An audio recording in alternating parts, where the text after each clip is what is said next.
मेघनाथ अपने पिता रावण के पास जाता है और बताता है कि विभीषण के कारण आज उसका यज्ञ अपूर्ण रह गया। वह रावण से कहता है कि जिस प्रकार विभीषण को मारने के लिए उसके द्वारा चलाए गए यमास्त्र को लक्ष्मण ने तेजहीन किया, उससे ऐसा आभास होता है कि वह कोई मानव नहीं है, अवतार है।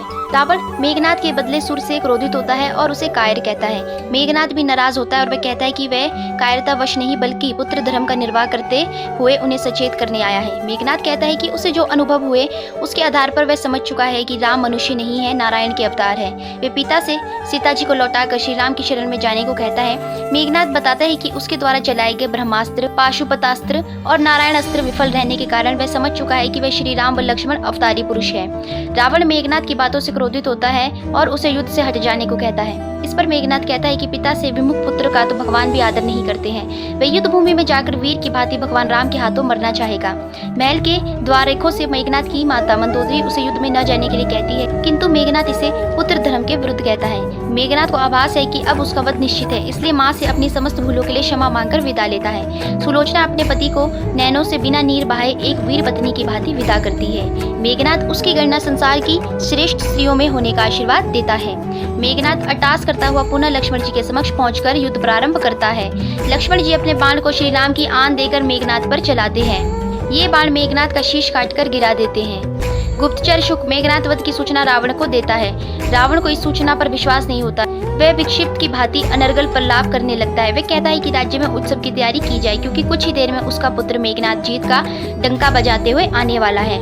नाना माल्यवान किसी प्रकार रावण को समझा पाते हैं कि मेघनाथ की मृत्यु हो चुकी है। माल्यवान कहता है कि मेघनाथ को काल ने नहीं, रावण के अहंकार ने मारा है। तभी मंदोदरी वहां आकर कहती है कि रावण को उत्सव मनाना चाहिए, किंतु मृत्यु का उत्सव। उधर सुग्रीव मेघनाथ का शव लेकर श्री राम के समक्ष पहुंचते हैं। लक्ष्मण जी भी आते हैं। वे श्री राम के चरण स्पर्श करते हैं। श्री राम लक्ष्मण जी के घाव देखते हैं, किंतु भाई की वीरता पर मोहित होते हैं। श्री राम मेघनाथ के यज्ञ का भेद बताने के लिए विभीषण जी का आभार व्यक्त करते हैं। विभीषण जी कहते हैं कि पुत्र शोक में रावण महाकाल का विकाल रूप धारण कर सकता है। जाम्बवंत जी चाहते हैं कि मेघनाथ के पार्थिव शरीर की दुर्दशा की जाए, जिससे शत्रु दल थर्रा उठे, किंतु श्री राम स्वयं पितृ आज्ञा पालक है। वे जानते हैं कि मेघनाथ ने पिता के लिए अपना प्राण उत्सर्ग किया है। वे मेघनाथ को पितृभक्त कहते हैं। उसके शव को अपना निज वस्त्र ओढ़ाते हैं और उसे विरोचित सम्मान देकर लंका भिजवाते हैं। विभीषण जी भी भतीजे मेघनाथ की मृत्यु पर शोकाकुल है और स्वयं को उसकी मृत्यु का जिम्मेदार ठहराते हैं। श्री राम उन्हें सांत्वना देते हैं। हनुमान जी मेघनाथ का पार्थिव शरीर लेकर लंका में प्रवेश द्वार तक पहुंचते हैं और श्री राम का संदेश देते हैं कि उसका अंतिम संस्कार होने तक वे युद्ध विराम रखेंगे। रावण को शरणागत होने का भी अंतिम अवसर दिया जाता है।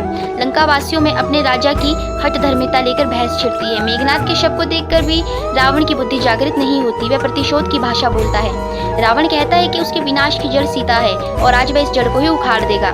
रावण माता सीता का अंत करने के लिए अपनी चंद्रहास तलवार उठाता है। रावण का ससुर मैदानव उसे रोकता है और कहता है कि एक असहाय स्त्री का वध करके वह शिव की चंद्रहास खड़ग को लज्जित न करे। मैदानव ये भी कहता है कि एक राजा का उत्तरदायित्व है कि वह प्रजा को संहार से बचाने के लिए शत्रु से संधि कर ले, किंतु रावण स्वयं अकेले युद्ध भूमि में जाने की घोषणा करता है।